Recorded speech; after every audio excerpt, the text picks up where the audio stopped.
Hey there, friends and enemies, Jopa here again, and today I want to check out the Season 3 sneak peek, as well as all the other information that we might have missed if you didn't see the developer live stream. So this is going to go over the highlights. Apologies if the video quality is not all that great. Unfortunately, they only posted this on X or Twitter, whatever you want to call it, and didn't post it on YouTube, so I can't really adjust that for now. And yeah, video quality on X is just not that great. Anyway, let's check out the video, and then they have a blog with a lot of other information as well. Now, another topic, yes, that I think many of you are looking forward to is the Season 3 breakthrough, as it will be launching on August 7th. And today, so we still got over a month and a half until that drops. Preview. In Axion, there's new content. The vehicle, that's pretty sick. The hover bike. Every 2 hours, one of the field missions is designated as a battlefield. Within the battlefield are tougher enemies with greater rewards. Naturally, this would encourage. I like that a lot, actually. Axion with a focus on these battlefields. So it's like, and since Axion is much almost like public events, or even the Diablo-like areas when you're farming for better gear, where you'll have like the enemies take over a certain part of the world, and you have to go beat that. Well, hopefully with other players who will be joining in as well. I think that's good. It makes the overworld feel more alive, and everyone's not just running from just one little recon mission to the next, essentially. Larger than our previous fields. That's good. The hover bike will be an extremely useful means of transportation. Reminds me of the introducing 3 types of hover bikes: the basic type, balanced type, vehicles, the sparrows from type. Destiny. Each type will have its own exclusive skins. Makes sense. Of course, you'll be able to customize the paint as well. With the launch of Season 3, all of our players will receive 1 basic hover bike just by logging. Okay, that's good. At least it's not like players. The only thing I didn't like about the dog is you had to spend so long to unlock it initially, or pay money. Fight.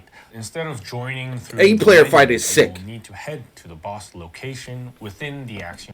So this is another thing that I like. So this is an open world boss, right? Where you jump in with 8 other or 7 other players to fight this giant monster, essentially. And I think that's good. I think it provides a different way to play the game. You interact with more players. You're able to overcome maybe some of the shortcomings. One of the downsides to some of the higher level fights in the game right now is that if you have a weak link, there's really no way to make up for that. You don't want to necessarily have everyone be carried, but you do want a chance to kind of make up for that. So at times that feels very difficult to do with 4 players, so hopefully with 8 that changes. On field. So when the scheduled time arrives, the battle will automatically begin, even if there aren't 8 players okay, present. Yeah, that makes sense. And other players can join during the battle to fight alongside you. As you can see here, the wall crasher moves with heavy presence, and the fight revolves around sick, giant mech area attacks that fill up this large space. So players will need to dodge the wall crasher's patterns, and when it prepares its next attack, all 8 players will be able to focus their firepower. We're designing this to be the most efficient farming content with. Okay, that makes the most sense, yeah, to get people to play it as much as possible. The Axion field. Here on the screen, you can see a new type of monster. Also nice, yeah. The Legion of Breach. At first glance, they may look like individual monsters, but they start as one. In reality, the Breach spawn are controlled by a single core entity called the Breach Cluster Stack. The key trait of these monsters is adaptability. Each time a creature is defeated, it transmits information back to the Swarm Stack. The Swarm Stack then uses the data to learn which element was used against it. And then that's clever. It might be annoying, but it sounds like a good idea. Stronger resistance to that element. So multi-element builds are going to be way more viable with this. It can shift in variety. Wow. Nice. Okay, that's good. Enemies you're seeing over here come from this special assault ship, and once the ship's doors open, these breach followers, which are hanging inside, leap down onto the battlefield. If you manage to shoot them down before they deploy, you can also prevent the enemies inside from ever. Oh, so you can shoot the ships down. Sick. I like that. Like this kind of moment where like large associates appear, enemies begin their descent, and like when you shoot This one is the down, most the ship will exciting crash, update that and I've the seen of this monsters, game, they will probably be since launch, dis- for me able to personally. destroy. So all these kind of scenes can come out. I also heard that we have some special monsters called spikers that will appear in Axion. That's a battle scene we wanted to implement for a long time. That looks sick. One where like a large monster charges in alongside a swarm of regular enemies. To Yes. bring that Okay, vision now into we're life, we talking. created these special monsters called spikers. Spikers are relatively simple, but you will need to pay attention to some patterns in order to defeat them. Our goal was for the spikers to act as like a wild card within missions in Axion. That's why like we got like 3 different types of spikers that will appear on rotation. I think that's depending good. on the mission. This is And a they massive don't update, yeah. appear on fixed times. They'll spawn at random moments during the mission itself. None of this is I'd really like to focused talk on about them one more thing, doing which is the Gooner stuff, trigger so I do modules. like that as We're well. designing the trigger modules to expand build variety Good, rather okay. than simply focusing on stat growth. So one of them is the battering ram trigger module, which activates when you deal damage to enemies with clash type skills. So when this is triggered, it creates like a 12-meter shockwave beneath the target, stunning them and reducing their defense. I like that. Trigger Again, modules these will drop with additional randomized changes. stat values, and players will be able to far. One of the downsides to the First Descendant at times is the fact that it does feel like when you've seen one build of a character, you've seen the majority of the ways that players are going to play that character. And so having a variety of different options, I think, is going to be much better for somebody like me personally, because it does feel like there's like specific ways to run your builds right now, and I hope that expands. I know there's a variety to a degree, but I just want more options, to be honest. Farm them in Axion. So season 3 will August begin 7th. on August 7th. We got a new Descendant now. Wall Crasher, Field Colossus, August, we'll Hover be Bike. introducing the Axiom content along with Nell. So September 4th. Oh, we also get a trigger module, Void Abyss, Intercept, the Hangman variant. We get an Ultimate Weapon, Near Automata collab. Then September 4th, we get the Lounge, Ultimate Luna. We get a Luna Descendant story, new fellow Husky. So that's a Husky dog. Then we've got Season 3, Episode 2's new story, new dungeon. That's in November. That's a November update. October, it looks like we've got a new dungeon and swords. Okay. Swords are going to be sick. So that's not until October 1, though. So we do have quite a bit of time, but it does seem like there's consistent stuff on the horizon. I hope the swords live up to the hype. The December update is going to have a new dungeon, Ultimate Eugene's Descendant story, and then Death Stalker variant. So lots of interesting updates. Then in September, Hold on, let's see if the I can- lounge system will be added. Ancestor along module with on Ultimate November Luna. as well. In October, swords will be added, something many of the community A new are looking forward collaboration to. in November, and We're then a also one-to-one gonna module add, changes. A new dungeon that you can enjoy with the sword weapons. And then in November and December, along with Episode 2 story, Ultimate Eugen, Ancestor modules, we also have trading added to the game. Trading, So for okay. Season 3, we're planning to add a major update every month, so please look forward to that. Okay, so that's good. That's something that I think is important to consider. New update, big update every month to kind of check back in. Because if one doesn't hit for you, you don't have to wait that long until the next thing does arrive.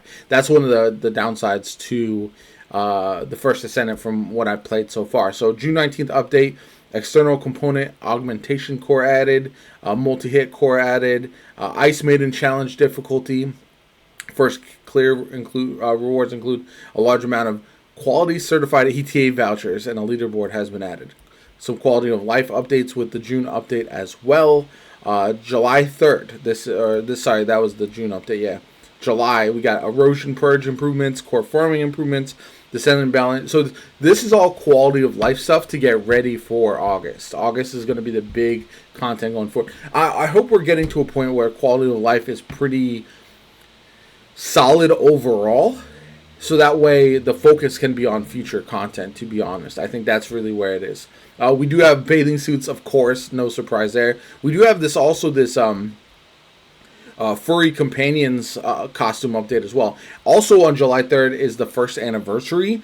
Individuals' summer swimsuits will be added. A massive swimming pool will be open in Albion. Okay, that's for people for sure.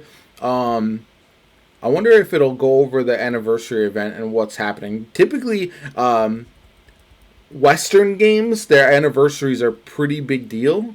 So this is all the stuff that we saw, like Wall Crasher, the Breach, all this kind of stuff. Again, those are changes that are, for me personally, really, really exciting. Event info.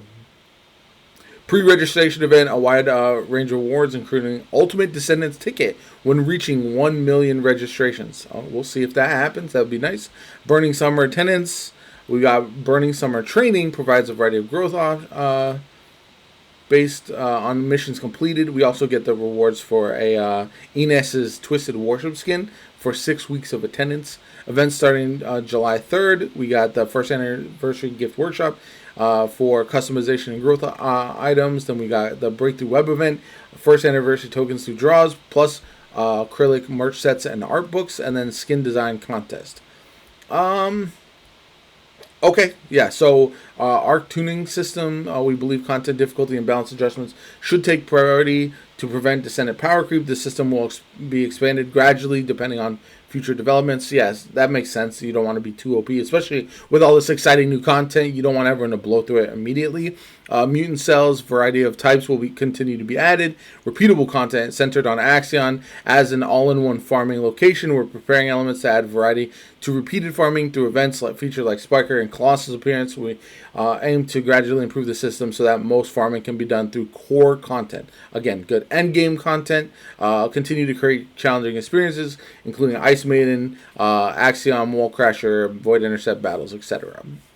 We are discussing various improvements to Intercept battle, Descendant balance direction. We will continue to improve Descendants who are less efficient at eliminating multiple monsters or lack effectiveness in hunting or Intercept battles. Yeah, all of the Descendants should have one place where they shine at a minimum, and no character should honestly be dominant throughout the entirety of the game, in my opinion, if at all possible. So, Dire release plans, no plans to release Die as a new Descendant this year.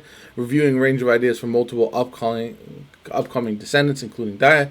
AFK countermeasures. We got community feedback system, 400% infiltration operation. And then optimization, dynamic motion. Okay, so lots of information there. Definitely go check that out. I will have a link to just go to the First Descendant Twitter page, X page, whatever the case may be, if you are looking for any additional information. But overall, the upcoming information, I probably won't jump back in heavily until the August update, to be honest. For me personally, that's the one I'm really looking forward to. I'll probably jump in the week before to start prepping. But other than that, yeah, I think there's a lot to be excited about for the future of this game as long as they continue to update it in this way. And it felt like the game was drifting to something that wasn't necessarily for me.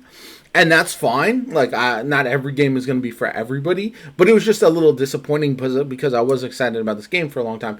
Now it does feel like there are going to be ways to play that I personally enjoy. It might not be for everybody, but again, I'm really going to check out the August update, and I hope you do too. Let me know in the comments down below. Like the video as always, comment, subscribe. Have a good one, and I'll catch you all later.